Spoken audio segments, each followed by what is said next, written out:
तीन तोतली पत्नियों वाला रमेश। हास्य और सीख से भरी कहानी। एक रमेश की चिंता। एक गांव में रमेश नाम का युवक रहता था। रमेश की तीन पत्नियां थीं, आरती, पूजा और श्रद्धा। तीनों बहुत सुंदर, समझदार और अपने पति से बेहद प्यार करने वाली थीं।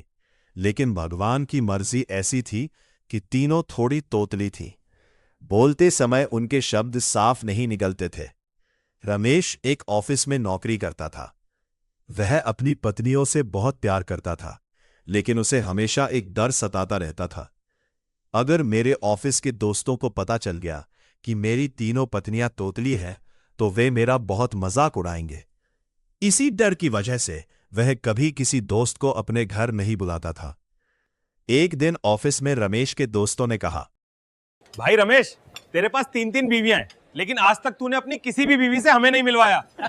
क्या दोस्त होने के नाते हमारा इतना भी हक नहीं है? एक दिन तो घर बुलाओ। रमेश ने बहाना बनाकर बात टाल दी, लेकिन उसके दोस्त बार बार जिद करते रहे। उन तीन दोस्तों में आखिर एक दिन दोस्तों ने रमेश पर इतना दबाव डाला कि उसे कहना पड़ा, ठीक है, आज शाम तुम सब मेरे घर खाना खाने आ जाना। ये कहते समय रमेश के चेहरे पर डर साफ दिखाई दे रहा था। रास्ते भर डर। ऑफिस से घर लौटते समय रमेश रास्ते भर सोचता रहा, अगर दोस्तों को पता चल गया कि मेरी तीनों पत्नियां तोतली है, तो आज मेरी बहुत बेइज्जती होगी। वो रास्ते से मिठाई, सब्जियां और जरूरी सामान खरीदता हुआ घर पहुंचा। घर पहुंचकर रमेश ने दरवाजा खटखटाया। पहली पत्नी आरती ने दरवाजा खोला और तोतली आवाज में बोली, आज आप भले परेशान दिख रहे हो, लगता है ऑफिस में काम ज्यादा था। रमेश ने जल्दी से कहा, नहीं नहीं, ऐसी कोई बात नहीं है, लेकिन आज मेरे ऑफिस के दोस्त घर आ रहे हैं। फिर उसने आरती से कहा कि पूजा और श्रद्धा को भी बुला लाओ। कुछ देर बाद तीनों पत्नियां उसके सामने खड़ी थीं। रमेश गंभीर होकर बोला, सुनो, आज मेरे दोस्त खाना खाने आएंगे, लेकिन तुम तीनों उनसे बिल्कुल बात मत करना। चाहे वे कुछ भी पूछे, तुम चुप रहना। तीनों ने सिर हिलाकर हामी भर दी और खाना बनाने में लग गए। शाम होते ही रमेश के तीनों दोस्त उसके घर पहुंच गए। रात का समय था। मिट्टी के आंगन में लालटेन की हल्की रोशनी फैली हुई थी। सभी जमीन पर बैठकर खाना खाने लगे। दो दोस्त आराम से खाना खा रहे थे, लेकिन अर्जुन बार बार घर के अंदर झांक रहा था। उसे शक हो चुका था कि जरूर कोई राज छिपाया जा रहा है। उस दिन खाने में वरी की सब्जी बनी थी।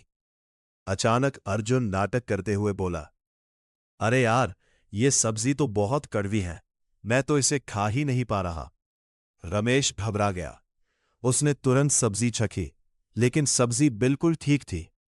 वो बोला, नहीं भाई, सब्जी तो बिल्कुल सही है।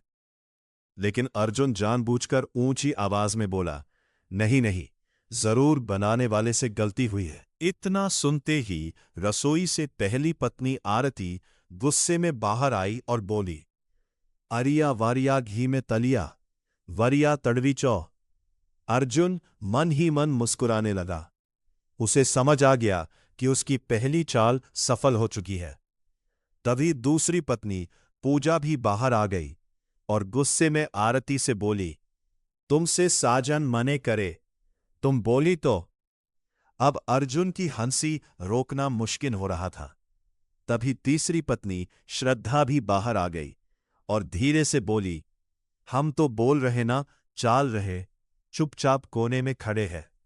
बस इतना सुनते ही अर्जुन और उसके दोस्त जोर जोर से हंसने लगे।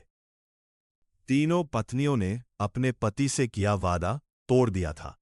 अब रमेश शर्म से सिर झुकाकर बैठ गया। उसके दोस्त लगातार हंस रहे थे, जबकि रमेश अंदर ही अंदर बहुत शर्मिंदा महसूस कर रहा था। लेकिन उसकी पत्नियां मासूम थीं।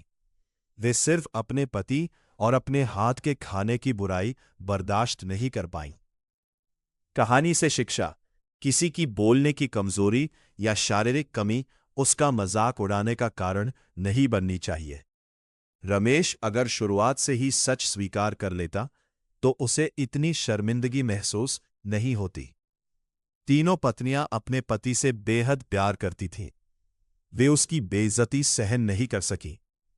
अर्जुन की शरारत ने रमेश को दुख पहुंचाया। हमें किसी की कमजोरी पर हंसना नहीं चाहिए। जो इंसान खुद को स्वीकार कर लेता है, दुनिया भी उसका सम्मान करती है।